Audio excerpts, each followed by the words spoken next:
adrenalina que te puede pasar como jugador de fútbol. Saber cuánto pesa la Copa del Mundo.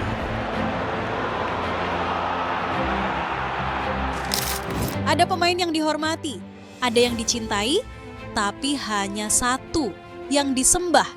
Disembah bukan karena ia sempurna, tapi karena ia begitu manusia. Ia jatuh, bangkit, berdosa, menangis, dan bersinar di depan miliaran mata tanpa bisa bersembunyi. Ironisnya, kisah pemujaan itu lahir dari seorang bocah yang bahkan tidak yakin bisa makan malam di esok hari. Namanya Diego Armando Maradona, anak kecil dari Villa Fiorito, daerah miskin yang tidak pernah masuk peta mimpi orang Argentina, tempat di mana tanah becek, lapangan bolong, dan bola usang menjadi arena pertama bagi kaki kiri yang kelak mengguncang dunia. Kaki yang suatu hari akan menyenggol tangan Tuhan, menjatuhkan Inggris, membebaskan Napoli, dan menulis gol yang disebut terindah sepanjang sejarah manusia. Tapi itu masih jauh. Sebelum ia menjadi agama sepak bola, ada seorang bocah kurus yang hanya ingin keluar dari kemiskinan. Inilah jejak sang legenda, Diego Armando Maradona. Diego lahir pada 30 Oktober 1960 di Villa Fiorito. Rumah kecil, keluarga besar, namun masa depan yang seperti kabut. Ayahnya bekerja di pabrik dan tambang garam. Ibunya menjaga rumah dengan cinta yang tidak pernah dikurangkan. Dan di rumah itulah ada satu benda yang membuat Diego merasa punya dunia sendiri. Benda itu adalah bola. Bola bekas itu adalah sebuah hadiah. Tapi dari situlah segalanya berubah. Bola itu bukan mainan, itu jalan keluar. Di usia 8 tahun ia bergabung dengan Los Cebolitas, tim junior kecil yang kelak mencatat lebih dari 130 pertandingan tanpa kekalahan. Sebuah rekor yang sampai hari ini masih jarang disebut, tapi sebenarnya itu hal yang luar biasa. Di tengah rekor itu, berdiri seorang bocah yang memainkan bola seolah hidupnya tergantung di ujung sepatu. Dribblenya seperti tarian, pertama-tama lambat, lalu meledak seperti petir. Ia kecil, tapi pusat masanya rendah, ia sulit dijatuhkan. Dan setiap sentuhan membuat orang-orang berhenti bicara. Mereka belum tahu, bocah ini sedang mempersiapkan diri untuk panggung yang akan mengubah sejarah sepak bola pada panggung Piala Dunia.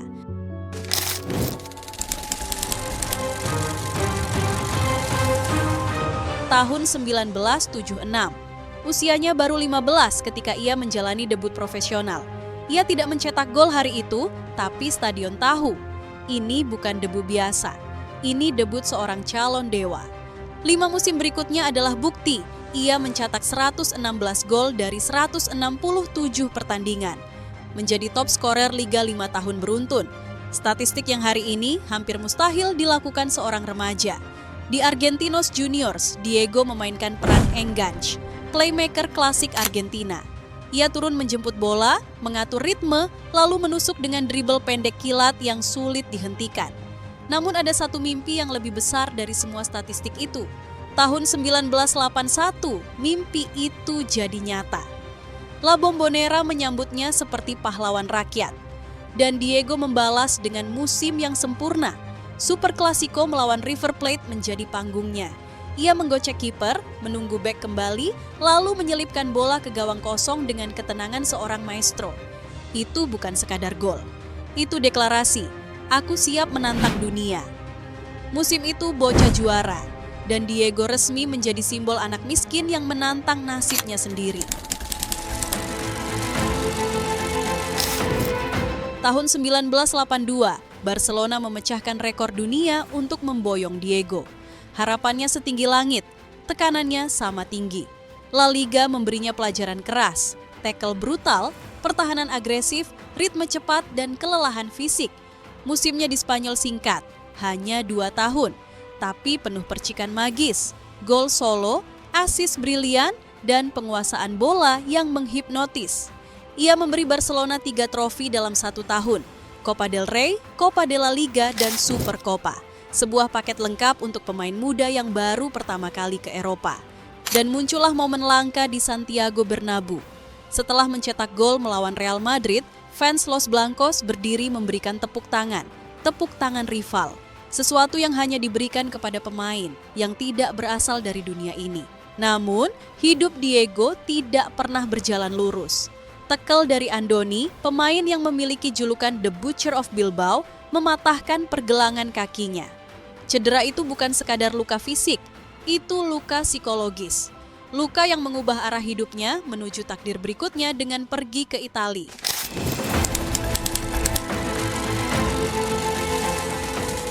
Ia datang ke Napoli, kota yang lama dianggap kelas 2. Tiba-tiba menjadi pusat dunia. Semua karena satu nama, Diego Maradona. 75.000 orang memenuhi Stadion San Paolo hanya untuk melihatnya berdiri. Diego berkata, "Aku ingin menjadi kebahagiaan kalian." Dan ia menepati janjinya. Pada 1987, Napoli juara Serie A pertama dalam sejarah. Sebuah revolusi, sebuah pesan politis. Kami, Italia Selatan, juga bisa menjulang. Diego bukan hanya mencetak gol atau assist, ia mengatur tempo, memimpin tekanan, mengangkat moral rakyat, dan menyatukan kota yang sebelumnya retak karena kemiskinan. Trio Magica, Maradona, Giordano, Careca, menjadi teror terbesar Serie A. Lalu mereka datang ke puncak Eropa, UEFA Cup 1989. Napoli melewati Juventus, Bayern Munich, Stuttgart, dan Diego menjadi pusat dari setiap fase. Ia tidak hanya memimpin Napoli meraih gelar Eropa pertama, tapi membuat dunia menerima kenyataan. Napoli sekarang adalah pusat sepak bola Italia. Berikut warisan Diego di Napoli: 2 piala Scudetto, 1 Coppa Italia, 1 Supercoppa, dan 1 UEFA Cup. Tak ada pemain lain yang memberikan itu. Bahkan, sampai hari ini, belum ada yang mendekati prestasinya. Bersama Argentina, Diego mencapai puncak cerita sepak bola.